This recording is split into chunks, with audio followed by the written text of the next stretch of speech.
Clothes don't make the man. There's a phenomenon that I see going around in which often young but well intentioned guys will see photos like this from Peaky Blinders or this one of Cary Grant or plenty of others, and they will look back at these past times and think that's when men were men. That's when they didn't struggle with all of this masculinity crisis that so many of us are experiencing. That's when men knew who they were and there were good things about them. And so I want to go back to that. I want to return to that. And one of the best ways that I can do that is I can dress like that. These guys, I call them gentle dorks. And I feel like I can pick on them a little bit because I used to be one. This was me 15. So a gentle dork is somebody who really doesn't have a lot going on for them when it comes to things that are traditionally considered to be masculine or things that are kind of like universally accepted as what men are valued for. Things like strength, courage, mastery, or honor. They don't really thrive in any of those arenas.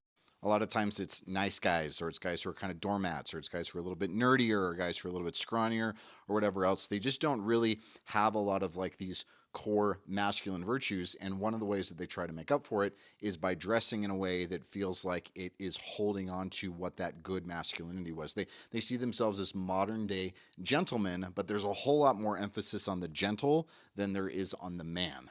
And it doesn't just have to be traditional clothing. Obviously, I've tried to blur these guys' faces out because I'm not putting anybody personally on blast here. But you see this a lot. You see guys who are safe, they're weak, they're effeminate, they don't really cultivate a lot of actual masculine virtues, and they try to overcompensate for it by dressing in a way that they think is going to be whatever. It may be playful, it may be aggressive, it may be high status, it may be any number of things, but they're trying to compensate for a lack of masculinity through clothing, and more often than not, it ends up backfiring on them instead. The guys that they look up to, the guys that they want to emulate, they had more going for them than just the clothing. The clothing was a tertiary aspect of their lives. It took who they were and what they did, and it naturally communicated it. It wasn't trying to create it out of nothing. And so it created this congruence or this honesty about who they were as opposed to creating a lie about it.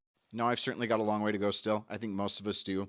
But one thing that I would recommend to guys like this is to, yes, cultivate a good sense of style, but more importantly than that, develop your masculine attributes in other arenas. Spend time in the gym, do combat sports, get more confident and assertive, learn to ask for what you need and actually have needs, learn how to communicate with people, learn how to produce more than you consume. Do things that are masculine and worthwhile, and then let your clothing develop a congruence with that as opposed to creating this kind of gentle dork phenomenon.